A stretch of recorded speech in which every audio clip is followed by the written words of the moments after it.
দর্শক মণ্ডলী আসসালামু আলাইকুম। সোলেক্স ইঞ্জিনিয়ার পক্ষ থেকে আমি আর্কিটেক্ট বুলবুল হোসেন আপনাদেরকে অনেক অনেক অভিনন্দন এবং শুভেচ্ছা জানাচ্ছি। দর্শক মণ্ডলী, আজকে আমরা আপনাদের সাথে 6 তলা একটি আবাসিক বিল্ডিংয়ের প্ল্যান এবং ডিজাইন আলোচনা করব।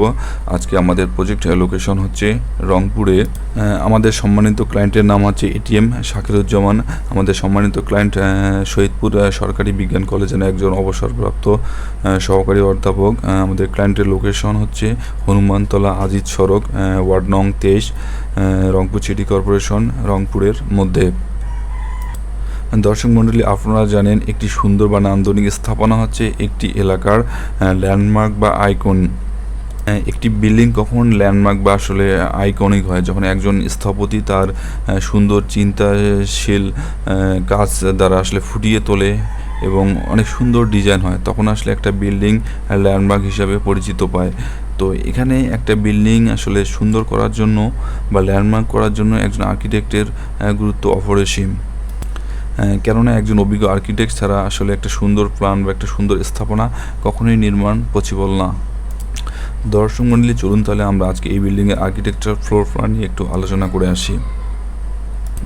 দর্শক মণ্ডলী, আমরা আমাদের সম্মানিত ক্লায়েন্টের সাথে আলোচনা করে তার সাইট সরেজমিন ভিজিট করি এবং ডিজিটাল সার্ভের মাধ্যমে সাইটের এই মাপটা পাই। আপনারা দেখতে পাচ্ছেন জমির একটি পঞ্চভুজ টাইপের, অর্থাৎ এখানে কর্নারটা একটু বাঁকানো আছে। আপনারা দেখতে পাচ্ছেন সামনে 15 ফিট একটা রাস্তা আছে এবং রাস্তার দিকে হচ্ছে সাউথ প্যাচ এবং টোটাল জমি হচ্ছে 5 ডেসিমেল। এরপর আপনারা দেখতে পাচ্ছেন গ্রাউন্ড ফ্লোর প্ল্যান। রাস্তা থেকে মেইন এন্ট্রির পর এখানে একটা পার্কিং রাখা হয়েছে, এখানে একটা কার এবং 4টা মোটর বাইক রাখা হয়েছে, সাথে একটা কমন টয়লেট আছে এবং এইদিকে একটা গার্ড রুম রাখা হয়েছে এবং গ্রাউন্ড ফ্লোরে 2টা ছোটো অ্যাফোর্ডেবল ইউনিট ডিজাইন করা হয়েছে। আপনারা দেখতে পাচ্ছেন স্টার থেকে মেইন ডোর, এখানে দেখতে পাচ্ছেন টাইপ বি 515 স্কোয়ার ফিটের একটা ইউনিট। ঢোকার পরে একটা ডাইনিং স্পেস আছে, এখানে একটা বেড, একটা কমন টয়লেট, একটা কিচেন এবং একটা বেড আছে এবং সাথে অ্যাটাচ বারান্দা রয়েছে। অর্থাৎ 515 স্কোয়ার ফিটের মধ্যে 2 বেডের একটা ছোট সুন্দর ইউনিট ডিজাইন করা হয়েছে।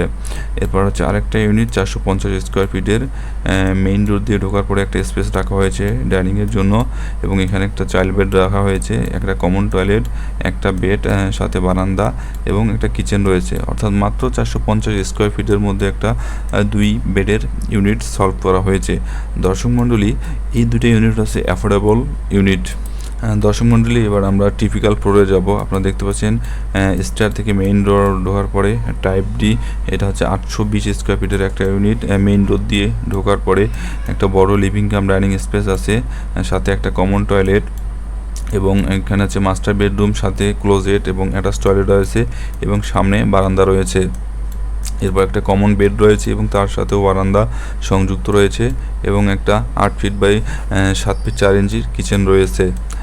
এরপর হচ্ছে টাইপ সি 835 স্কোয়ার ফিটের, স্টার থেকে ঢোকার পরে হচ্ছে লিভিং কাম ডাইনিং স্পেস অনেক বড় এবং পর্যাপ্ত পরিমাণ আলো বাতাস আসার জন্য একটা ভেন্টিলেশন স্পেস রাখা হয়েছে এবং এখানে কমন টয়লেট, এর পাশে হচ্ছে মাস্টার বেড, ক্লোজেট, টয়লেট রয়েছে এবং অ্যাটাচ বারান্দা রয়েছে এবং আরেকটা বেডের সাথেও অ্যাটাচ বারান্দা রয়েছে।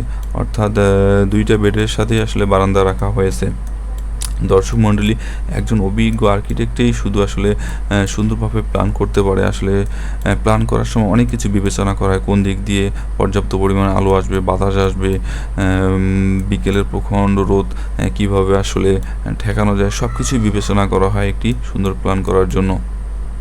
দর্শক মণ্ডলী, আপনারা দেখতে পাচ্ছেন 3D ভিজুয়ালাইজেশনের এখানে হোয়াইট এবং dark off white colour use করা হয়েছে, সাথে রেড সিরামিক্স ব্রিক্স এবং অনেক সুন্দর একটা কম্পোজিশন করা হয়েছে এবং দেখতে অনেক সুন্দর লাগতেছে। দর্শক মণ্ডলী, আমরা 3D ভিজুয়ালাইজ করার সময় একটা বিষয় খেয়াল করি, আসলে আমরা যে ম্যাটেরিয়াল ইউজ করতেছি 3D করতে আসলে বাস্তবে সেটা পাওয়া যাবে কি না। আপনারাই দেখেন যে আমরা যে ম্যাটেরিয়ালটা ইউজ করতেছি সেটা সচরাচর সবখানে পাওয়া যাবে এবং ইজিলি নির্মাণ করতে পারবে। অনেক 3D অনেক সুন্দর হয়, আসলে অনেক সুন্দরভাবে করে, কিন্তু আসলে কী ম্যাটেরিয়াল ইউজ করতে পারে সে নিজেই জানে না এবং এইসব ম্যাটেরিয়াল আসলে কোথাও পাওয়া যায় না। তো এটা হচ্ছে খুবই একটা গুরুত্বপূর্ণ বিষয়, ম্যাটেরিয়াল চয়েস। আসলে আমি যেখানে বিল্ডিংটা করবো সেখানে ম্যাটেরিয়ালস পাওয়া যাচ্ছে কিনা বা আমাদের ক্লায়েন্টের স্বার্থ সেসব ম্যাটেরিয়াল ইউজ করতে পারবে কিনা। সর্বোপরি একটি সুন্দর স্থাপনা করতে গিয়ে একজন অভিজ্ঞ আর্কিটেক্টের খুবই গুরুত্বপূর্ণ ভূমিকা রয়েছে।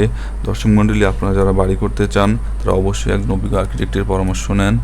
আর আপনারা যারা বাড়ি করতে চাচ্ছেন তারাও অবশ্যই আমাদের সাথে যোগাযোগ করতে পারেন। আমাদের সাথে যোগাযোগ করে বাড়ি করার যে প্রাথমিক ইনফরমেশনগুলো সেগুলো পেতে পারেন। এই জন্য আপনাদের কোনো প্রকার কনসালটেশন ফি দিতে হবে না। দর্শক মণ্ডলী, এই ছিল আজকে আমাদের উপস্থাপনা। আমাদের ভিডিওর যদি ভালো লাগে তাহলে আমাদের চ্যানেলটি অবশ্যই সাবস্ক্রাইব করবেন এবং পরবর্তী ভিডিওগুলো পাওয়ার জন্য শেয়ার করবেন। ধন্যবাদ।